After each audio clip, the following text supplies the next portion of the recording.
नमस्कार।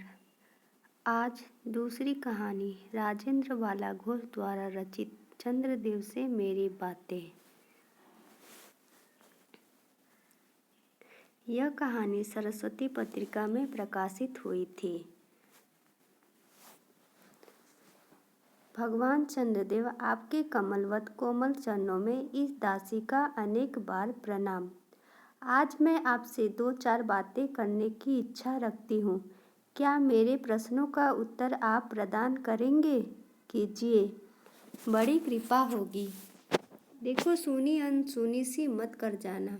अपने बड़प्पन की ओर ध्यान देना। अच्छा कहती हूँ, सुनो। मैं सुनती हूँ आप इस आकाश मंडल में चिरकाल से वास करते हैं। क्या यह बात सत्य है? यदि सत्य है तो मैं अनुमान करती हूँ कि इस सृष्टि के साथ ही साथ अवश्य आपकी भी सृष्टि हुई होगी। तब तो आप ढेर दिन के पुराने बूढ़े कहे जा सकते हैं। आप इतने पुराने हैं तो सही, पर काम सदा से एक ही स्थान में करते आते हैं। यह क्यों? क्या आपका डिपार्टमेंट महकमे में ट्रांसफ़र बदली होने का नियम नहीं है? क्या आपकी गवर्नमेंट पेंशन भी नहीं देती? बड़े खेद की बात है। यदि आप हमारी न्यायशिला गवर्नमेंट के किसी विभाग में सर्विस यानी नौकरी करते होते तो अब तक आपकी बहुत कुछ पदोन्नति हो गई होती और ऐसी पोस्ट पर रहकर भारत के कितने ही सुरम्य नगर, पर्वत, जंगल और झाड़ियों में भ्रमण करते। अंत में इस वृद्ध अवस्था में पेंशन प्राप्त कर काशी ऐसे पुनीत और शांति धाम में बैठकर हरि नाम स्मरण करके अपना परलोक बनाते। यह बड़ी भारी भूल हुई। भगवान चंद्रदेव, क्षमा कीजिए। आप तो अमर हैं, आपको मृत्यु कहाँ? तब परलोक बनाना कैसा? ओहो, देवता भी अपनी जाति के कैसे पक्षपाती होते हैं। देखो ना, चंद्रदेव को अमृत देकर उन्होंने अमर कर दिया। तब यदि मनुष्य होकर हमारे अंग्रेज अपने जाति वालों का पक्षपात करे तो आश्चर्य ही क्या है। अच्छा, यदि आपको अंग्रेज जाति की सेवा करना स्वीकार हो तो एक एप्लीकेशन निवेदन पत्र हमारे आधुनिक भारत प्रभु लॉर्ड कर्जइन के पास भेज देवे। आशा है कि वे आपको आदरपूर्वक अवश्य आह्वान करेंगे, क्योंकि आप अधम भारतवासियों के भांति कृष्णांग तो है ही नहीं, जो आपको अच्छी नौकरी देने में उनकी गौरांग जाति कुपित हो उठेगी। और फिर आप तो एक सुयोग्य, कार्यदक्ष, परिश्रमी, बहुदर्शी, कार्यकुशल और सरल स्वभाव महात्मा है। मैं विश्वास करती हूँ कि जब लॉर्ड कर्जन हमारे भारत के अस्थायी भाग्य विधाता बनकर आवेंगे, तब आपको किसी कमीशन का मेंबर नहीं तो किसी मिशन में भर्ती करके वे अवश्य ही भेज देवेंगे, क्योंकि उनको कमीशन और मिशन दोनों ही अत्यंत प्रिय है। आपके चंद्रलोक में जो रीति और नीति सृष्टि के आदि काल में प्रचलित थे, वे ही सब अब भी हैं। पर यहाँ तो इतना परिवर्तन हो गया है कि भूत और वर्तमान में आकाश पाताल का सा अंतर हो गया है। मैं अनुमान करती हूँ कि आपके नेत्रों की ज्योति भी कुछ अवश्य ही मंद पड़ गई होगी, क्योंकि आधुनिक भारत संतान लड़कपन से ही चश्मा धारण करने लगी है। इस कारण आप हमारे दीनहीन क्षीण प्रभु भारत को उतनी दूर से भली भांति न देख सकते होंगे। अतएव आपसे सादर कहती हूँ कि एक बार कृपा करके भारत को देख तो जाइए।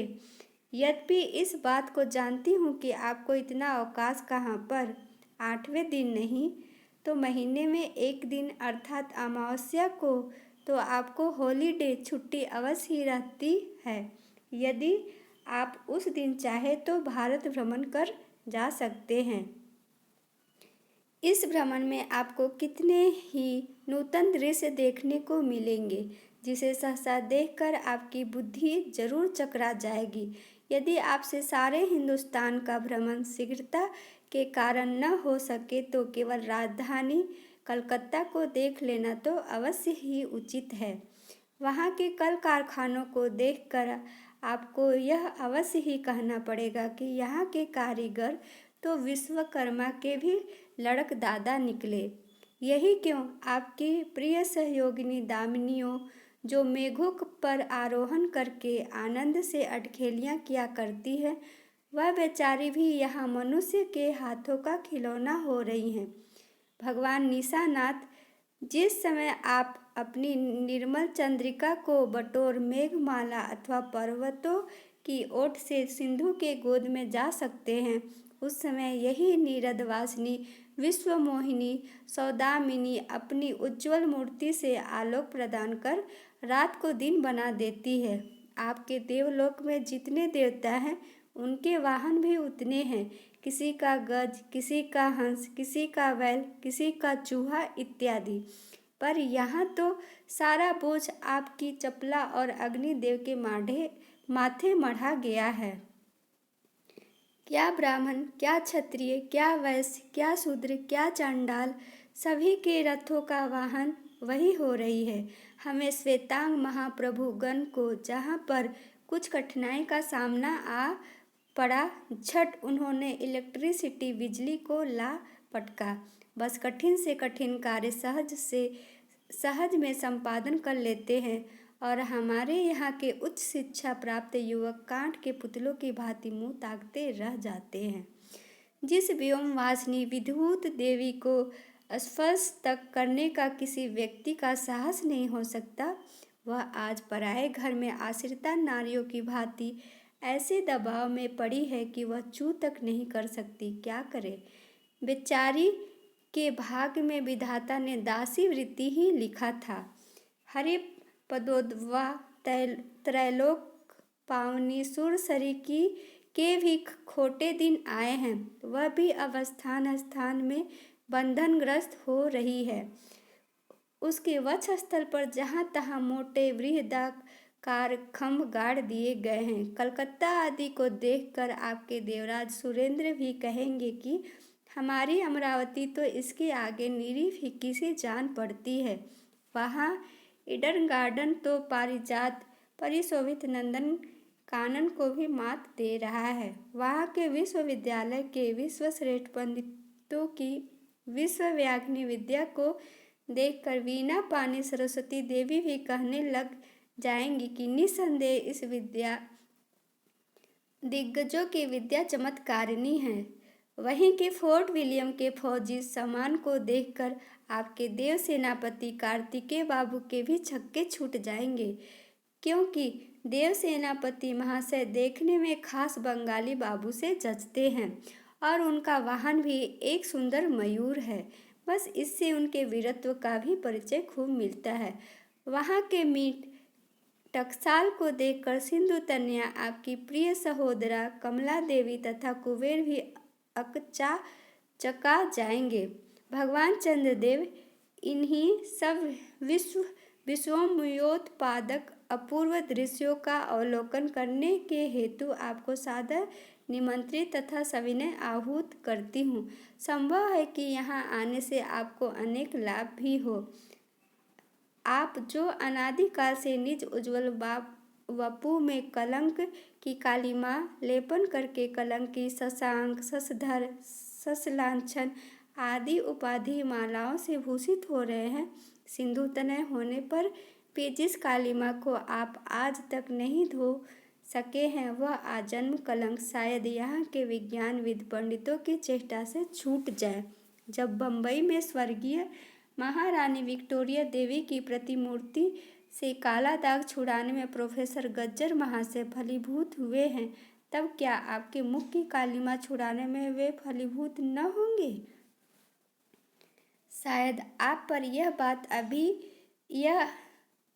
अभी तक विदित नहीं हुई कि आप और आपके स्वामी सूर्य भगवान पर जब हमारे भूमंडल की छाया पड़ती है, तब आप लोगों पर ग्रहण लगता है। पर आपका तो अब तक वही पुराना विश्वास बना हुआ है कि जब कुटिल ग्रह राहु आपको निगल जाता है तभी ग्रहण होता है। पर ऐसा थोथा विश्वास करना आप लोगों की भारी भूल है। अतः हे देव, मैं विनय करती हूँ कि अब आप अपने हृदय से इस भ्रम को जड़ से उखाड़ कर फेंक दे। अब भारत में न तो आपके और न आपके स्वामी भुवन भास्कर सूर्य महाशय ही के वंशधरों का साम्राज्य है और न अब भारत की वह सस्य श्यामला स्वर्ण प्रसूता मूर्ति ही है। अब तो आप लोगों के अज्ञात एक अन्य द्वीपवासी परम शक्तिमान गौरांग महाप्रभु इस सुविशाल भारतवर्ष का राज्य वैभव भोग रहे हैं। अब तक मैंने जिन बातों का वर्णन आपसे स्थूल रूप में किया वह सब इन्हीं विद्या विशारद गौरांग प्रभुओं के कृपा कटाक्ष का परिणाम है। यूँ तो यहाँ प्रतिवर्ष पदवी दान के समय कितने ही राजविहीन राजाओं की सृष्टि हुआ करती है, पर आपके वंशधरों में जो दो चार राजा महाराजा नाम मात्र के हैं भी वे काठ के पुतलों की भांति हैं। जैसे उन्हें उनके रक्षक नचाते हैं वैसे ही वे नाचते हैं। वे इतनी भी जानकारी न ही रखते कि उनके राज्य में क्या हो रहा है, उनकी प्रजा दुखी है या सुखी। यदि आप कभी भारत भ्रमण करने को आए तो अपने फैमिली डॉक्टर धनवंतरी महाशय को और देवताओं के चीफ जस्टिस चित्रगुप्त जी को साथ अवश्य लेते आएं। आशा है कि धनवंतरी महाशय यहाँ के डॉक्टरों के सन्निकट चिकित्सा संबंधी बहुत कुछ शिक्षा लाभ कर सकेंगे। यदि प्लेग महाराज ईश्वर न करे आपके चंद्रलोक या देवलोक में घुस पड़े तो वहाँ से उनको निकालना कुछ सहज बात न होगी।